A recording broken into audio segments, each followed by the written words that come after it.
বাইজিদ বুস্তামি রাহমাতুল্লাহ আলাইহি কোন কোন শীতের ভিতরে তার মা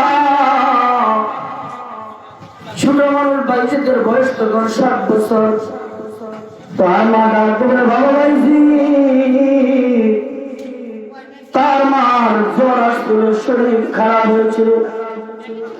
তার মা ডাক করে বাবা বাইজিদ, আমাকে একটু পানি দাও, আমি একটু পানি পান করব। এই কথা যখন বললেন, ঘরের ভিতরে কোনো পানি ছিল না। বাইজিদ বাইরে চলে গেল। বাইরে চলে যাওয়ার পর অনেক দূর থেকে বাইজিদ 1 মাস্ক পানি নিয়ে আসলো। আয়েশা দেখে মা ঘুমিয়ে গেছে, মা জাগ্রত নাই। বাইজিদ সারা রাত্র পানির মস্ক নিয়ে মায়ের মাথার কিনারে দাঁড়িয়ে আছে। যখন মুয়াজ্জিন সাহেব ফজরের সময় ডাক দেয়, আল্লাহু আকবার, আল্লাহু আকবার, এই বলে যখন মুয়াজ্জিন মাইকে আযান দেয়, তার মা ঘুম থেকে জাগ্রত হয়ে যায়। আজান শোনার পর তার মা ডাকতে বলে, বাবা বাইজিদ, তুমি কি ঘুমাও না? তুমি দাঁড়িয়ে আছো কেন? বাইজিদ ডাকতে বলে, মা তুমি রাত্রে গভীরে আমার কাছে পানি চেয়েছিলাম, কিন্তু ঘরে কোনো পানি ছিল না। আমি বাইরে থেকে পানি নিয়ে আসছিলাম। আসার পরে দেখি তুমি ঘুমিয়েছিল, আমি আর ডাক দিই না। বাইজিদের মা এই কথাটা শোনার সঙ্গে সঙ্গে ঘুম থেকে জাগ্রত হইয়া ওই বাইজিদের কাছ থেকে পানিটা নিয়া ওষুধটা বানাইয়া মালিককে বুকের সাজদা দিয়া আমার আল্লাহকে ডাক দেবে, আল্লাহ আমার বাইজিদ আজকে আমার জন্য যা করেছে, আমার মার জন্য আজকে বাইজিদ যা করেছে, আল্লাহ আমি মা হয়ে বাইজিদের দোয়া করে দিলাম, বাইজিদকে তুমি সুলতানুল আরিফিন বানাবেন। সুবহানাল্লাহ। অর্থাৎ বাইজিদকে সকল ওলিদের সর্দার বানায় দাও। আমার আল্লাহ যখন বাইজিদের মায়ের দোয়াটা করলেন, আমার আল্লাহ ডাকতে বলেন, ও বাইজিদের মা, তুমি তোমার সন্তানের জন্য দোয়া করেছো, আমি আল্লাহর আরশে মহল্লায় তোমার দোয়াটা ধাক্কা লাগছে। আল্লাহু আকবার। আরশে মহল্লায় ধাক্কা লাগছে। ও বাইজিদের মা, আমি আল্লাহর যুগ শ্রেষ্ঠ সকল ওলিদের ওলি বানায় দিলাম তোমার সন্তান বাইজিদকে। বলেন সুবহানাল্লাহ। বাবারা, আমার ভাইয়েরা, যে মা দোয়া করে সন্তান ওলি হয়, কিন্তু আজকে সেই মাকে আমরা মা বলে ডাকতে পারি নাই, বাবাকে বাবা বলে ডাকতে পারি নাই, আজকে মা বাবাকে খেদমত করতে পারি নাই। আজকে হাদিসে পড়েছি, যদি তুমি মক্কার ইমাম হও, মদিনার ইমাম হও, বাইতুল মুকাররমের ইমাম হও, যদি মা বাবাকে তুমি কষ্ট দাও, খোদার কসম তোমার একটা ইবাদত আমার আল্লাহ কবুল করবে না। বলেন নাউজুবিল্লাহ। আল্লাহর হাবিব রাহমাতুল্লিল আলামিন একজন তিনি জিরান নামাজে তিনি গোশত বন্টন করতেছেন, এমন সময় একজন মহিলা লাঠিতে ভর করে আসলো। আসার সঙ্গে সঙ্গে মায়ার নবী, নূরের নবী আমার উনি হঠাৎ করে দাঁড়িয়ে গেলেন, দাঁড়িয়ে যাইয়া ওনার চাদর মুবারকটা বিছাইয়া দিলেন। সাহাবা আজমাইন কানাঘুষা করতেছে, ব্যাপার কি ব্যাপার কি, কে না কে আসলো মহিলা, আল্লাহ নবী চাদর বিছাইয়া দিলে ব্যাপারটা কি? এই কথা যখন সাহাবারা কানাঘুষা করতেছে, আল্লাহ নবী চোখের পানি ফেলে ডাকলো, সাহাবারা শুনো রে, খোদার কসম করে বলি আমি আমার মার মাত্র 7 দিন দুধ পান করেছিলাম, বাকি দিন আমার দাসিমা হালিমাতুস সাদিয়া দুধ পান করেছি। এই যে বুড়া মহিলা দেখা যায় তাকে দেখে আমি চাদর দিয়েছি, তোমরা একটু মনে স্তব্ধ করতেছ, উনি সাধারণ কোন মহিলা নয়, উনি হলেন আমার দুধমা হযরত হালিমাতুস সাদিয়া। আল্লাহু আকবার। কথা বলুন বাবা, আমার ভাইরা, হালিমাতুস সাদিয়া মায়ের নবীর চাদর মুবারকের উপর বসে আর বললেন, উনি আমার দুধমা হালিমাতুস সাদিয়া, আমার মার বেশি দিন দুধ পান করতে পারি নাই, মাত্র 7 দিন দুধ পান করেছি, বাকি সময় আমার এই দুধমা হালিমাতুস সাদিয়া আমাকে 2 বছর দুধ পান করাইছে। ওই দুধমা আসছে, আমি তার সেবা যত্ন করেছি, খেদমত করেছি, তার সম্মান দিয়েছি। এই সম্মানটার উদ্দেশ্য উম্মত, তুমি তোমার মা বাপকে সম্মান দাও, বলেন সুবহানাল্লাহ। বাবা আমার ভাইরা, আল্লাহ নবী রাহমাতুল্লিল আলামিন সাহাবী হযরত আলকামা রাদিয়াল্লাহু তাআলা আনহু, তিনি নবীর সাথে ভালো সুসম্পর্ক ছিল, নবীর ভালোবাসায় তার জীবনটা বিলীন করে দিয়েছেন। আমার পূর্বে 2টা আলোচনা করেছেন নবীর ভালোবাসার সম্পর্ক, কথা ঠিক কিনা? এ বাবা দেখো, মা বাবা যদি তোমার প্রতি নারাজ থাকে, আমার আল্লাহ তোমার প্রতি নারাজ। নবীর সাহাবী হইয়াও আল্লাহর সান্নিধ্য লাভ করতে পারে নাই।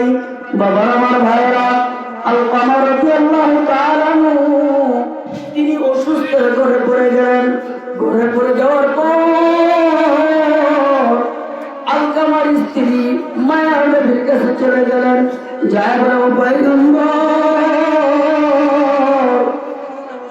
আজকে কয়দিন হয় আপনার সাহাবী হযরত আলকামা রাদিয়াল্লাহু তাআলা আনহু আপনার কাছে আসে কি? বলে না, আসে না। বলে তার কি কোনো খবর রাখেন কি? বলে না, আমি কোনো খবর রাখি না। বলে আপনার সাহাবী হযরত আলকামা আজকে কয়েকদিন ধরে খুব অসুস্থ, আপনি এমন কিছু আমল দিয়ে দেন, এমন কিছু কথা বলে দেন যেন সে ওই আমলগুলো আমি করব, আর আলকামার কষ্টগুলো আমি সহ্য করতে পারতেছি না, যার কারণে আলকামার জবান থেকে কালেমা বের হইতেছে না। এমন কিছু আমল দেন যে আমলের কারণে যেন সে দুনিয়া থেকে বিদায় নিয়ে চলে যায়, যেন তার কষ্ট না হয়। এই কথা যখন মায়ার নবীর কাছে বললেন, মায়ার নবীর সঙ্গে সঙ্গে আবু বকর, উমর, আম্মার ইবনে ইয়াসির কয়েকজন সাহাবীকে পাঠিয়ে দিলেন বেলাল সহ, বলে যাও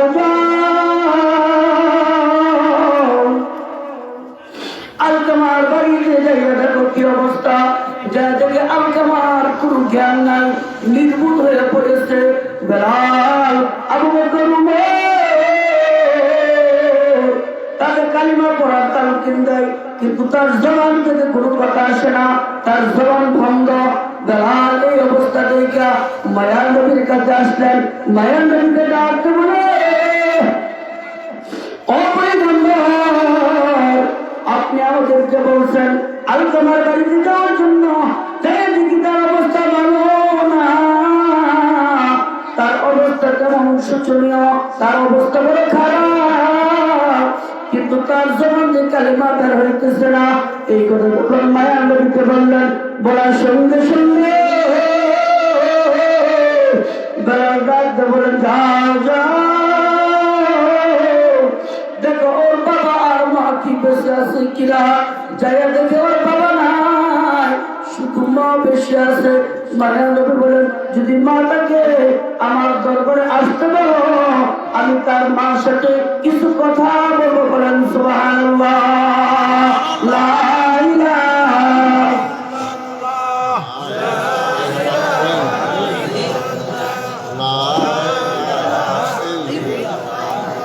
হায়াতের মালিক যেই আল্লাহ, মৌতের মালিক সেই আল্লাহ। পরম মিল্লাহ ইল্লাল্লাহ, লা ইলাহা ইল্লাল্লাহ, লা ইলাহা ইল্লাল্লাহ, লা ইলাহা ইল্লাল্লাহ মুহাম্মাদুর রাসূলুল্লাহ। সকলে সাল্লাল্লাহু আলাইহি ওয়াসাল্লাম। মরণ থেকে বাঁচতে পারবেন? মরণ থেকে বাঁচতে পারবেন? এই আমি চলেই যাব, এই আমি চলেই যাব, আমায় তোমরা ভুলে যাও না। আমার মরণ আসবে কখন কেউ তো জানে না, আমার মরণ আসবে কখন কেউ তো জানে না। এ আমি চলে যাব, এ আমি চলে যাব, আমার তোমরা ভুলে যাবে না। আমার মরণ আসবে কখন কেউ তো জানে না। টাকা পয়সা দালান কোটা যাহা করেছি সব কিছু ফেলায় আমি একা চলেছি, সব কিছু ফেলায় আমি একা চলেছি। বলেন মারহাবা। ভালো আমার ভাইরা, আল্লাহ আলী মুহাম্মদুল আলামিন বেলালকে পাঠালেন, বেলাল যাও যাও, যাই দেখো আলকামার কেউ বেঁচে আছে কিনা। বলে তার মা বেঁচে আছে। তার মাকে যাই বলে আসার জন্য আলকামার মাকে যখন এই কথা বললেন, আলকামার মা বুড়া মানুষ লাঠি দিয়ে ভর কইরা কইরা মায়া নবীর দরবারে গেলেন। যাওয়ার পরে মায়া নবীকে সালাম দিলেন, আসসালাতু ওয়াসসালামু আলাইকা ইয়া রাসূলুল্লাহ,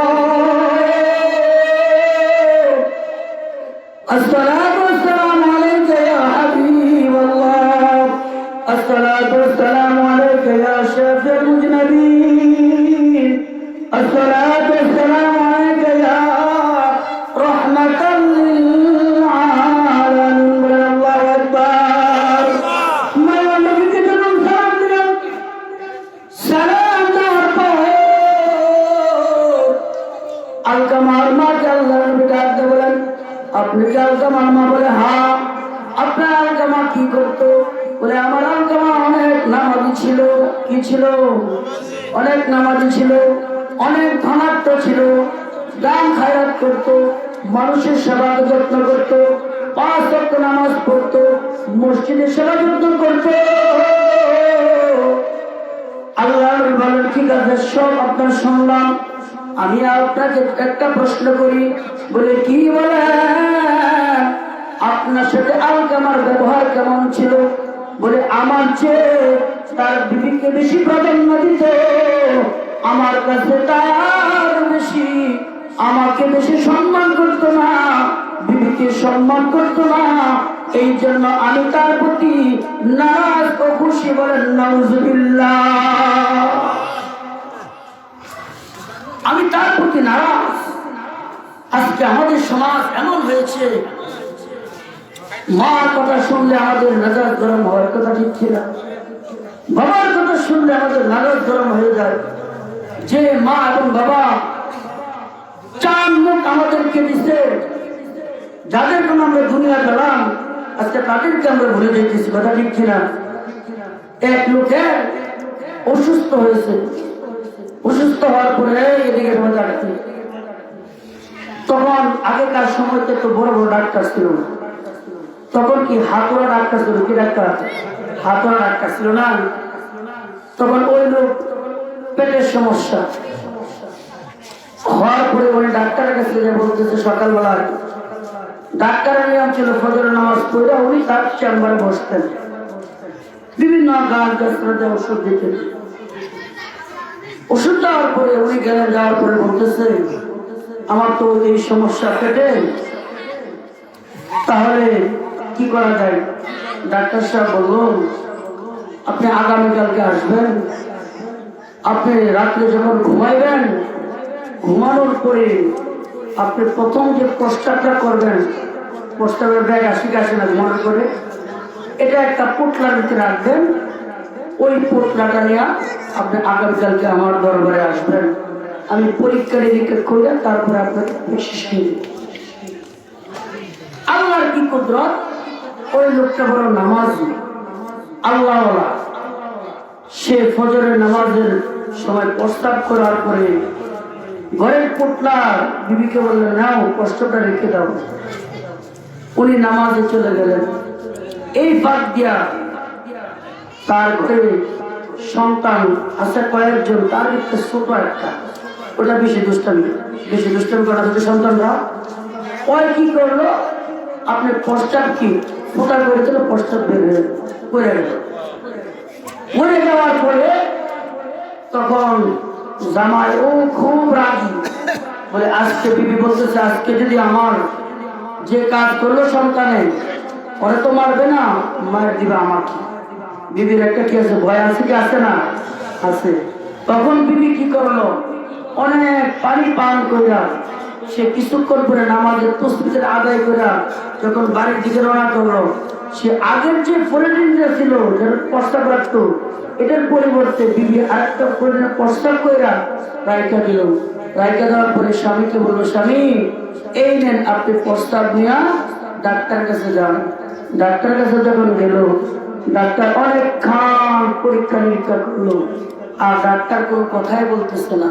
কথা না বলার পরে রোগী বলতেছে ব্যাপার কি ডাক্তার সাহেব, আপনি আমার কোন কথাই শুনতেছেন না, কি হয়েছে? বলে কি আর বলবো ভাই, আপনি তো 8 মাসের প্রেগনেন্স, কয় মাসের?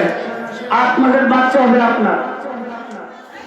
এই কথা যখন ডাক্তার বললেন, রোগীর আগের যে অসুস্থ ছিল সেটা সে বলে যেতেছে। বলে কি মেয়েদেরকে বাচ্চা হওয়ার একটা জায়গা আছে, সিস্টেম আছে, আমার তো কোনো সিস্টেম নাই, এদিক দিয়ে তাকাই ওদিক দিয়ে তাকাই। বাবা আমার ভাইয়ারা, ওই রোগী সঙ্গে সঙ্গে বাড়িতে এসে বিবিকে ডাক দিল, বিবি আমার তো একটা সর্বনাশ হয়ে গেছে। বলে কি কি? বলে আমি 8 মাসের প্রেগনেন্সি হয়ে গেছি, এখন তো আমি পেরেশান। বিবি ডাকতে বলে স্বামী গো, এই প্রস্তাব তো সেই প্রস্তাব নয়, তোমার সন্তান ফোটা করছে, প্রস্তাব করে গেছে, আমি প্রস্তাব দিয়েছি, ওই প্রস্তাবের যে অ্যানালাইসিস আসছে ওই অ্যানালাইসিস পরীক্ষা ঠিক আছে, আমি বিবি হলাম 8 মাসের প্রেগনেন্সি। বলেন মারহাবা। তাহলে কি উল্টা পাল্টা হইলে কি হলো না? হইলে কি হলো না? এখন মা যে মা সন্তান প্রসব করেছে সেই মা জানে কত যন্ত্রণা। আলকামার মা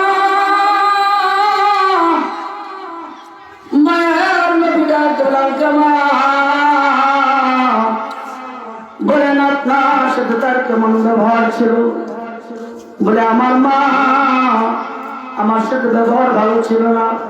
মায়ের নবী বলেন ও সাবি লাঠি জোগাড় করো, লাঠি জোগাড় করে আনো। আর পরে তার মা বললেন কি করবেন? বলে তাকে আগুনে পুড়িয়ে ফেলবো, দুনিয়ার আগুনে তাকে শাস্তি দিব। এই কথা যখন বললেন মায়া নবীর কাছে তার মা চোখের পানি ছেড়ে না তুলে বললাম আপনি আমার সন্তানকে আমার সম্মুখে আগুনে পুড়াইবেন, আমি মা সহ্য করতে পারবো না, আমি আমার সন্তানকে মাফ করে দিলাম। বলেন সুবহানাল্লাহ। বেলালকে ডাক দিল, যাও দেখো আলকামা কি কালেমা পড়তে করতে পারে কিনা। বেলাল যখন ঘরের দরজায় গেলেন, দরজা যাওয়ার সঙ্গে সঙ্গে শুনতে পায় আবু বকর ওমর তারা কালিমার তালকিন দেয়, আর আলকামার মুখ দিয়া কালিমা পড়তেছে। বলেন সুবহানাল্লাহ। আলকামা রাদিয়াল্লাহু তাআলা আনহু কালিমা পড়তে পড়তে দুনিয়া থেকে বিদায় নিয়ে চলে যায়। বলেন ইন্না লিল্লাহি ওয়া ইন্না ইলাইহি রাজিউন। এ মায়ে ভাই, মা যদি আপনার অবদ্ধ হয়ে যায়, কালিমা মিথ্যে শব্দ আপনার জবান থেকে বের হয় না, নবীর একজন সাহাবী হওয়ার পরেও তার ঈমান নসিব হয় নাই, যতক্ষণ পর্যন্ত মা তাকে সেবা, মা তাকে ক্ষমা না করতে পারে, ঠিক কিনা? আল্লাহ হাবিব রাহমাতুল্লিল আলামিন সাহাবার বাড়ি আলকামাকে গোসল করানো হয়, কাফন দাফন করানো হয়। মায়ার নবী জানাজার নামাজ পড়াইলেন।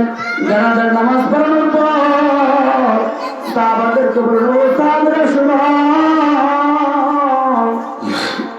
আলকামা আমার একটা প্রিয় সাহাবী, কিন্তু মৃত্যুর সময় তার জবান থেকে কালিমা বের হয় না। বলে কেন বের হয় না? তোমরা কি জানো? তার মার সাথে নাফরমানি করেছে, বিবিকে বেশি প্রাধান্য দিয়েছে। তার মা মাফ করে দিয়েছে। মাফ করার পরে আমার আল্লাহ তার জবান থেকে কালিমা নসিব করে দিয়েছে। বলেন সুবহানাল্লাহ। ও সাহাবীরা শুনো, এই জন্য কেউ মার সাথে বেয়াদবি করো না, বাবার সাথে বেয়াদবি করো না। নবীর একজন সাহাবী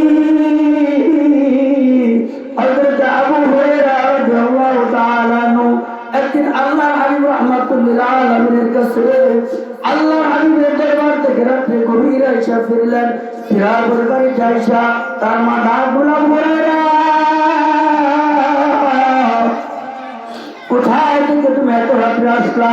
বলে 5 নম্বর আরবের দরবার থেকে আসছি। এই কথা বলার সঙ্গে সঙ্গে তার মা ছিল মুশরিকা, তার মা ছিল বেঈমান, তার মার ঈমান ছিল না। সন্তানদের ধইরা হাতে পায়ে রশি লাগায়া সন্তানকে মারতে মারতে জমিনে ফেলে দেয় তার মা। কিন্তু সন্তান তার মাকে কিছু বলে না। সন্তানের এই অবস্থা, মায়ার নবীর কাছে চলে গেলেন। রাত্রে গভীরে যাইয়া মায়ার নবী বলেন, ও আবু হুরায়রা, তুমি কেন আসছো এত রাত্রে? বলে, ইয়া রাসূলুল্লাহ, আমার মা আমাকে মেরেছে। আল্লাহর নবী বলেন, তোমার মার সাথে তুমি কি মুস্তাকি করেছো? তুমি কি খারাপ ব্যবহার করেছো? বলে, না না, আপনার কাছ থেকে ঈমান নেওয়ার কারণে আমি রাত্রে গভীরে বাসায় ফিরেছি। আমার মা মুশরিকা, আপনার নামটা শুনে আমার মা সহ্য করতে পারে নাই, এই জন্য আমাকে মারছে। মায়ার নবী বলেন, তোমার মার বিচার আমি করতে পারবো না। এই কথা যখন বললেন, আবু হুরায়রা বলেন, ও পয়গম্বর, আমি আমার মার বিচার দিতে আসি নাই। আপনি আমার মার জন্য দোয়া করেন যেন আমার মা, আমার আল্লাহ যেন ইসলামের জন্য কবুল করে। বলেন সুবহানাল্লাহ। আল্লাহ হাবিব রাহমাতুল্লিল আলামিন তো আল্লাহর কাছে কবুল হবে কি হবে না? আমার ভাইরা, আমার বন্ধুরা, আবু হুরায়রা আল্লাহ নবীর কাছে যখন এই আরজি পেশ করলেন, আল্লাহ রাহমাতুল্লিল আলামিন দুইটা হাত উপর দিকে বাড়াইয়া ডাক ধরেন, মালিক, আমার সাহাবী আবু হুরায়রা তার মা মুশরিকা, তাকে মারছে, ঈমানের জন্য আমার কাছে দোয়া দিয়েছে। ও আল্লাহ, আবু হুরায়রার মাকে তুমি ইসলামের ভিতর প্রবেশ করায় দাও। এই বলে যখন মায়ার নবী দোয়া করলেন, দোয়া করার সঙ্গে সঙ্গে আবু হুরায়রা বাড়ির দিকে দৌড় দিলেন। আর সাহাবীরা বললেন, সাহাবীরা, অনেক সাহাবীরা আবু হুরায়রাকে বাধা দিতেছে বলে আপনি যায়েন না। বলে না না,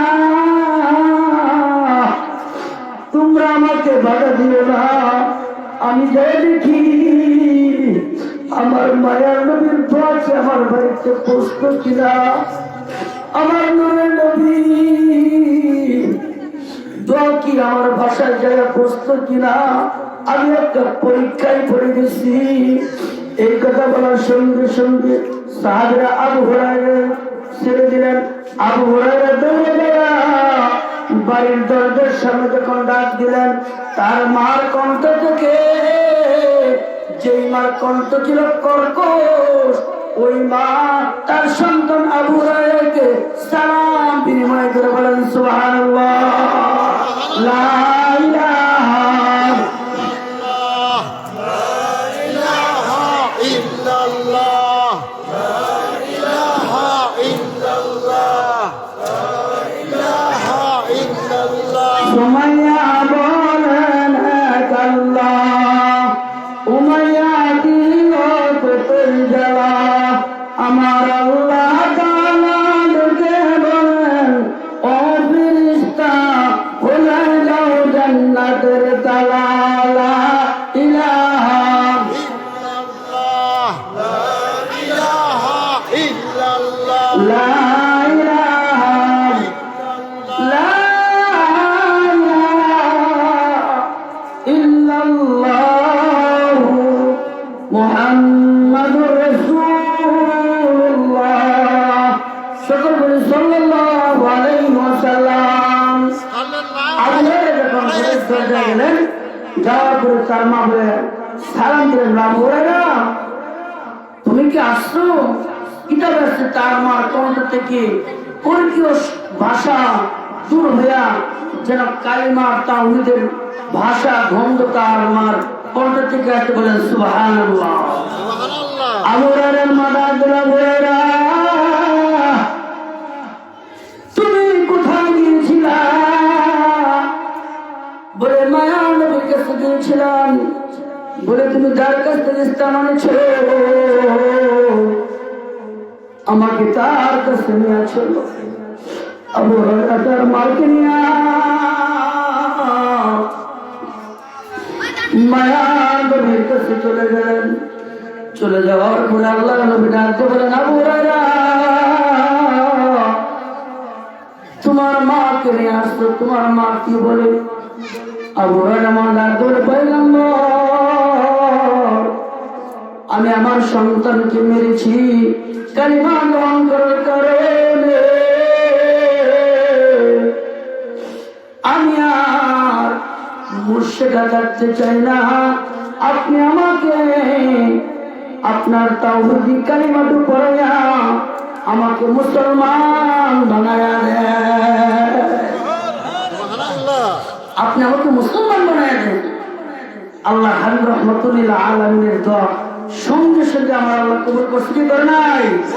একটা বেঈমান যারা ঈমান ছিল না, কিন্তু সন্তান ঈমান আনছে রাসূলের দরবার থেকে, কিন্তু আল্লাহ নবী তার জন্য দোয়া করছে। আমার আল্লাহ বলেন আমার হাবিব যার জন্য দোয়া করবে না কেন, আমি আল্লাহর সঙ্গে সঙ্গে আমার দুস্থের খাতিরে, আমার দুস্থ, আমার মহব্বত, আমার পিয়ার, আমার ভালোবাসা, আমার নবীর উসিলা করে, আমি আমার হাবিবের উসিলা করে যে বান্দা যার জন্য দোয়া করবে তার দোয়া আমি আল্লাহ কবুল করব। সুবহানাল্লাহ। সুবহানাল্লাহ। বাবার আমার ভাইরা, আপনার আমার নবী কেমন নবী? আল্লাহ হাবিব রাহমাতুল্লিল আলামিনের বয়স যখন 6 বছর, তার সফর সঙ্গী খেলার সাথীদেরকে নিয়ে খেলাধুলা করতেছে। সন্ধ্যা সময় দেখা যায়, সন্ধ্যা সময় দেখা যায় প্রত্যেকের বাবারা যাইয়া তাদের সন্তান গুলাকে খেলাধুলা থেকে তাদের চুমুকে আসে। কিন্তু একদিন দেখা যায় মায়ার নবী কয়েকদিন খেলাধুলা করতে যায়, একা তিনি আসে। আরেকদিন উনি বিরহের বেদনায় জঙ্গলার দিকে চলে যাইতেছে। এমন সময় দেখা যায় আবু জাহাল আসতেছে, আবু জাহাল ডাক